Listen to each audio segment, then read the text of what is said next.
Hey everybody, Scott Carson here, and I want to share with you 3 ways to maximize podcast conventions and events. And look, it's podcast event season. Let's just face it, there are so many events uh, each year, and the number continues to grow. And I don't know about you all, but I often feel like I need a really good game plan to maximize each one of these events I go to. I mean, sometimes look at it. I mean, it's like Mardi Gras every year with all these things. But let's get to the point.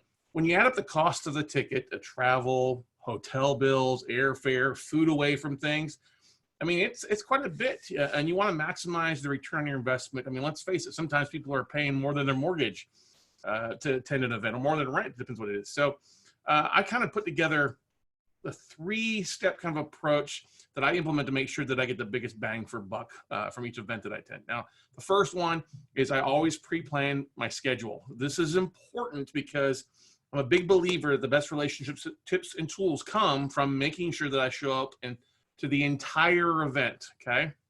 I spend time looking at the schedule, hopefully online prior to so I can plan out my day. I also try to find a friend who's attending and see what they're going to be, which events or which schedule they're going to, so that we can kind of divide and conquer. Now, I like to sit up close to the speaker or the front of the room or near the speakers in case it's packed, and use rev.com on my phone to record the session. This way I can send it and get a great transcript back, which makes it easier for note-taking. Of course, I'm always taking notes, but that's one effective way to be able to have everything there. And that way, if you got 2 friends or 3 friends, you can combine 3 events in once and all get the downloads, which comes really handy, okay? I also take time before the speaker starts, between the sessions, to make sure network. I mean, everybody's busy being on their phone, checking out their social media. I take the time to literally reach out and say, hey, how's it going? I mean, it's really a good likelihood that that person sitting next to you or around you has the same interests or is in the same boat that you are, looking for some help. So I've found some great connections, made some great friendships from just putting down my phone and reaching out and saying hello. Make sure you've got your business card to pass out as well, okay? Now, another thing that's important is you never know what's gonna happen, okay? So make sure you show up early, because there's times, obviously, at a lot of these conventions where you're not able to go into a room. So you can start the conversation early or hang around a little bit later and continue to network, go to dinner, go to lunch with people, and really build some relationships, because that's what it's all about. Okay, if you're going to spend time away from your family, take the time to actually meet some people, and you never know when you're a relationship away from something big happen. Now, the second big tip is working the vendor area. I love going to the vendor areas. Now, some people don't. I do. I think there are a lot of real gold in the event area, or the vendor areas, actually. Most of these are looking to help you with their business. That's why they're there. Yes, they want you to sign up for their stuff, but they're there to help you. So I make sure to go by every booth, grab a business card, pre-plan who I need to talk to first. Now, the beautiful thing is that I've often gotten recommendations from one vendor to go talk to another one, or referral to somebody else who is either at the event or somebody who might not be at the event but can solve an issue that I have. It also becomes a really great opportunity if your podcast falls in line with that vendor as a potential guest on your show, or if they've got a podcast, you can be a guest on their show because you're a client or potential client. Potentially a sponsorship, or worst case, most vendors at events will have some sort of affiliate relationship that you can help get a little bit back. If you're referring them out or using them or sharing, hey, it's better to get something instead of nothing. You want, like I said, you want to try to recoup your costs as fast as possible. And I often find walking through the vendor area, I'll often grab a nugget, 2 nuggets, a tool, a trick, or something that will make my whole trip worthwhile. And, here's another thing about the vendor area. Don't be afraid to borrow. I mean, let's face it, imitation is the purest form of flattery. So I will often pay really close attention to what each vendor has going on in their booth, what draws my eye, what's drawing a crowd, whether it's swag or images or any type of marketing they're doing that I can maybe use in my marketing, my podcast, my show as well. So great ways to walk through there. These guys are spending a lot of money to be there. Sometimes the sponsorships are 5, 10, 20 grand.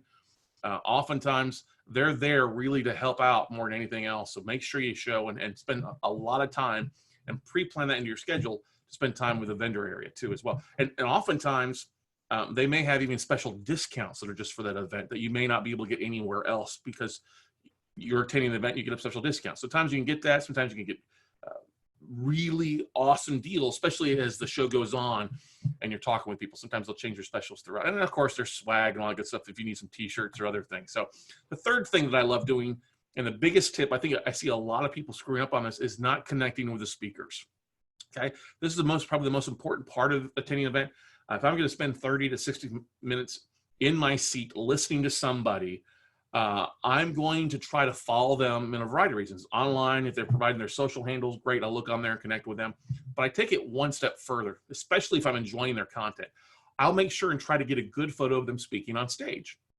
And then I'll share that to them on their Instagram or Facebook, or send it to them directly if I can. You got to realize speakers want to self-promote themselves as well too, but a lot of times they may not have an assistant or somebody there to take photos. The event host may not be releasing photos until after the event. And I know a lot of speakers like to share, hey, I'm about to go on stage, or I spoke on stage. And it's a great way to kind of set yourself apart. By simply doing this, this gives value to me reaching out to them. Hey, here's great speech, great discussion, loved your panel, whatever.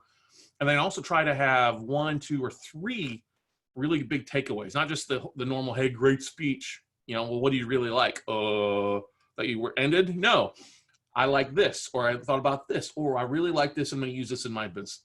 Speakers really do crave feedback. Anytime you can provide that, that's going to set you apart from everybody else that's too busy on their phone and can't wait to get to the next session. It also gives you really permission to kind of follow up with them at a later date. Hey, I'd love to talk with you. Most speakers are coming and going during big events, and they may not have a lot of time to spend with you before or afterwards. But this way, if you reach out to them on social, a lot of them will connect with you. And I've used this for events that I didn't even go to as well. I reached out, just said, hey, looking forward to your session, or hey, saw that you spoke at an event. I'd love to maybe talk with you. Was unable to make it, but it was still a great way to connect with them as well too. Now, let's face it, okay? Most people are going to be spending a lot of time on their phones. Don't do that. Don't fall into that trap. Get up, talk to people, network. Look, there's some big events, okay, going on. I mean, you think about Podcast Movement has 2 events this year. Podfest Multimedia Expo has a biggest one they've done ever so far. It's coming on just a few weeks. Traffic and Conversion Summit has a huge event going on in San Diego, the biggest one as well. Social Media World's right around there. There's a lot of different events that are valuable for us as podcasters. So do yourself a favor, okay? Treat these opportunities as true springboards to help you really increase your success or take your show or your podcast to a whole different level. You're spending time away from your family. You're spending time away from jobs, from what you're working on a lot of times, and spending a lot of money to be at a lot of these places. Take it serious. Show up early, stay long, and really do that little extra 5%, and you'll walk away often with 2, 3, 4, or a lot of nuggets that you can implement immediately into your marketing plan, your monetization plan, or right out of the things. So I would love to hear what's your favorite trick when you come to doing an event or attending a convention or an expo. Feel free to comment on the article or comment here in the video. But once again, guys, thanks for listening, and we'll see you all at the top, everybody. Bye.